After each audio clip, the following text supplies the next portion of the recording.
Hello everybody, in today's video I wanted to talk about the upcoming HSR characters releasing in 4.4.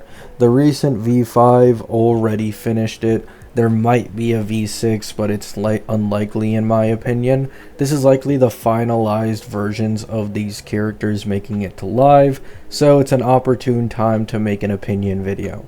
Right. Now, please understand, if you are looking at me to give you confirmation bias when it comes to Doom posting certain characters, this is not going to be the video for you. I absolutely abhor exaggerative Doom posting, and I find it incredibly frustrating to deal with. I'm basically crashing out on every stream these days because I have to deal with people who feel like they're 13-year-olds thinking that they know what they're talking about, but in reality it's just trolling, right? So, let's get ahead with this. Heimo, the original HSR character, the only one in these upcoming patches, her mains are as shameless as they get. It's absolutely embarrassing. She went from the top DPS to still the top DPS, but not by as big of a margin, and people are talking about her as if she's doomed after 2 patches. It's so stupid, right?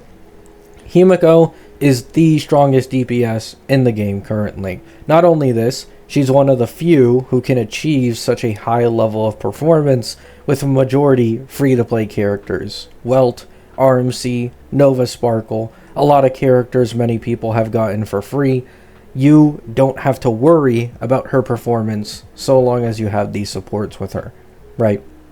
However, not only this, she also has an E2 jump that is on the level of Phenon's, and a light cone jump that is also similar to the level of Phenon's. So she has an incredibly strong baseline, incredibly synergistic with quite a few free-to-play supports, and she has extremely goated vertical investment. However, not only this, if we use leaks to our advantage, we'd know that Sunday is getting a Nova somewhere in this version in the next match, and if there's any reason for why he'd be getting a Nova, it'd be mainly to buff him towards Heimo teams. So she should get an upgrade through Sunday Nova, and even his earlier Eidolons getting reworked to make the E1 a lot stronger, right?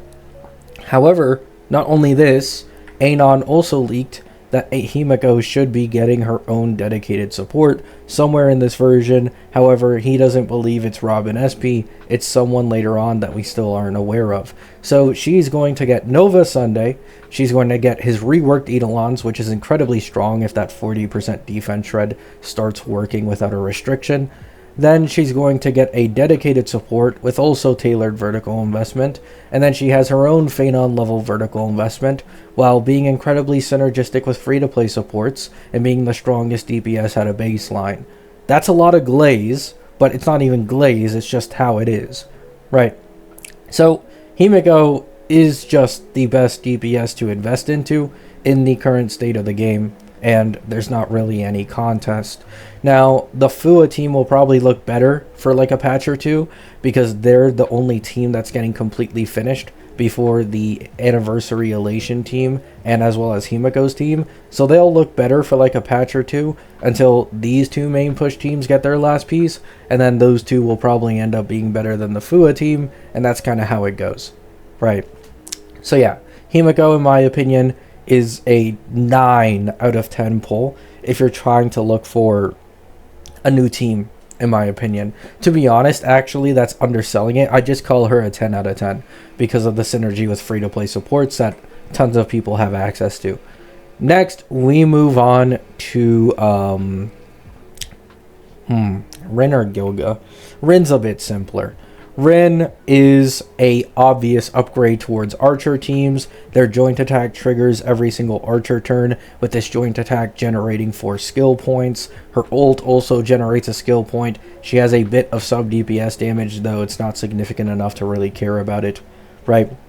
Rin is a nice upgrade for archer teams, despite the fact that he already got Nova Sparkle. They're really swimming in it at this point. It's a absolutely goated cheap team if you've been playing long enough to be able to claim multiple things for free from Archer's team, like Nova Sparkle and him, and maybe even possibly his Lycone, if you spent pulls 200 back during 3.4, right?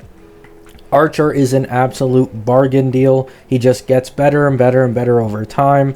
And if this recent Fate collab is anything to go off of, there's even a chance that these teams get buffed again in the next year's Part 3 Fate collab, with new characters either filling the support or the sustain role on these teams. So I'd like to say that these teams, I really don't feel like they're exactly going anywhere. They're still going to stay meta and still stay relevant over time. They might not be in the top 3 DPSs at the end of a version. However, they're good enough to last you until that next Fate collab hits and they get another direct buff through new Fate characters releasing.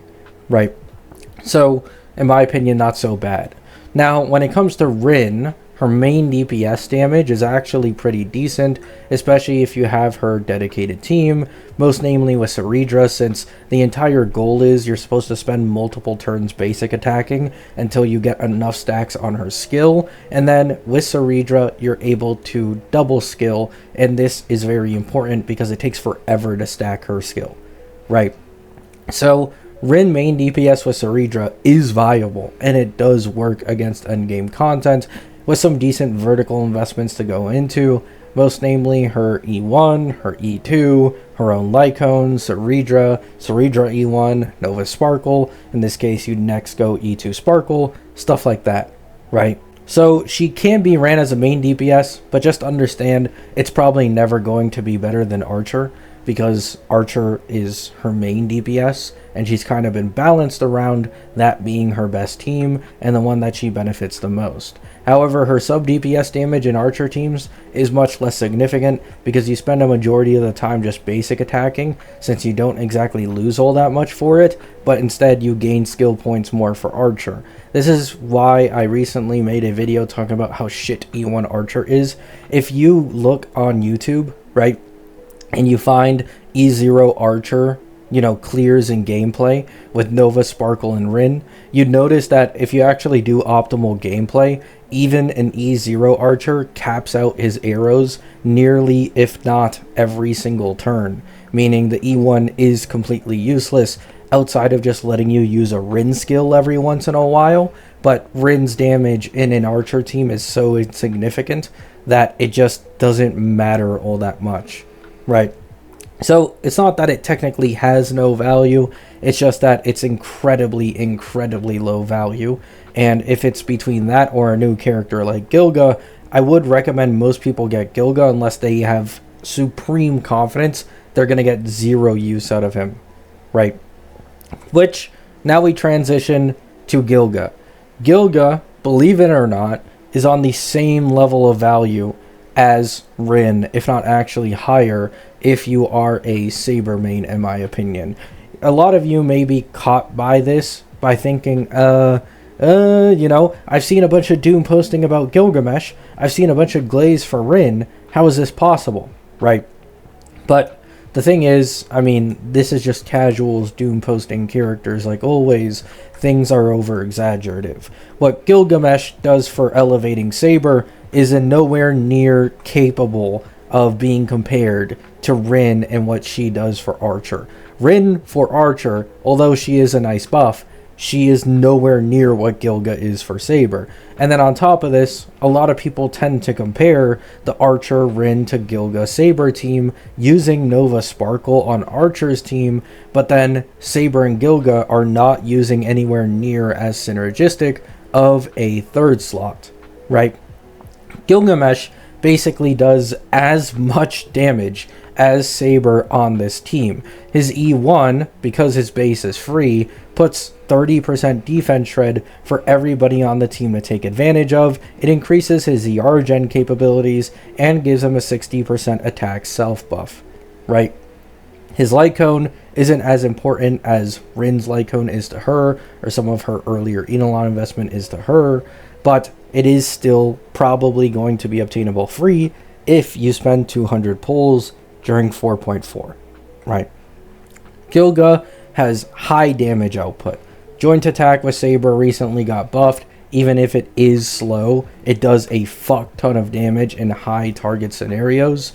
There's a shit ton of synergy because the way his ult works, it highly benefits from high energy characters using their ult frequently, which in this case would be Saber. He also synergizes incredibly well with Wowo, and Sunday would also synergize incredibly well with this team.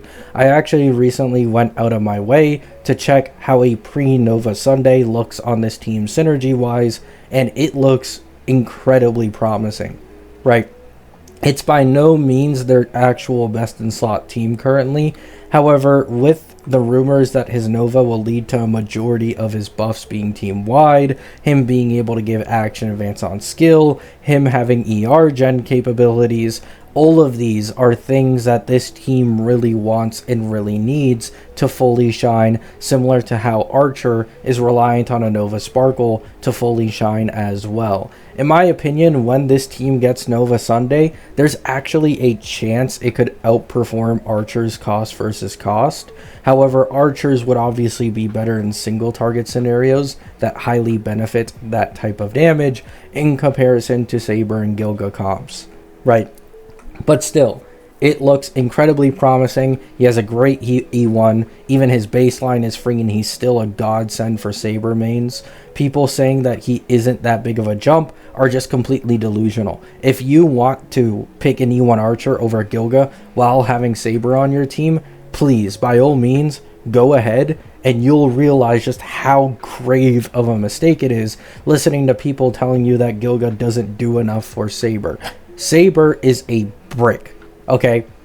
By no exaggeration, Saber is a brick. She's like a tier 1, tier 1.5 worthy DPS without her E6 to actually fully carry her at that 7 cost range. With Gilga, this team, even if it isn't at the peak of T0 performance, in my opinion, is at the bottom of T0 performance without Nova Sunday even existing yet, who will likely buff this team further. So Gilga, in my opinion, is much, much more valuable for what he does and what he is in comparison to Rin.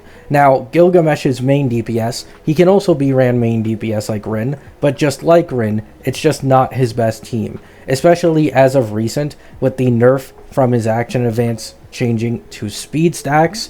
Although this didn't affect him as much in Saber teams, this affected him way more in Fua teams because they had much higher attack frequency, making it much easier to hit 10 interest and give him an action advance, in which he'd save a shit ton of AV and take an insane amount of frequent turns, right? But it's gone now. So his synergy on the Fua team is just really underwhelming in my opinion, although it works and you will clear with it, and his E1 even synergizes quite well with them. It's just not the greatest thing in the world, and plus the Fua team is about to get Avon, so a lot of people wouldn't want to do that. So in my opinion, you really just look at him in either a main DPS with like M-Blade plus RMC plus Welt, if you want to go cheap, and then just go in his own vertical investment to increase his own damage, or he just goes in Saber teams, which is probably going to be his best team for a while, right? It sucks. I really wanted Gilga as like a strong main DPS, independent from Saber, but they absolutely butchered it, and the only thing they really kept was his super strength in a Saber team and massively buffing her team, right? So those are my thoughts on all 3 of the characters. Himiko is incredibly promising, a 10 out of 10 pull in my opinion for investing into a new team. She's a main push, meaning she's going to get the shilling, she's going to get the dedicated teammates, she has the broken ass Eidolon investment, she has the good Lycone investment, very promising. Rin, a nice upscale for Archer. For those looking for her main DPS, it works, it's viable. You want to go for some early vertical investments on a few of her characters, and you want to make sure you have Saridra first of all. However, once you get those things out of the way, I'd say go ahead, it's not bad, but she is mainly an Archer teammate. And then Gilga, same thing. He can be ran as a main DPS, he can be ran in this Fua comp, however, it's just not better than his team with Saber, even if it works. Love you all, hope you have a great day, hope you all have a great night, peace out.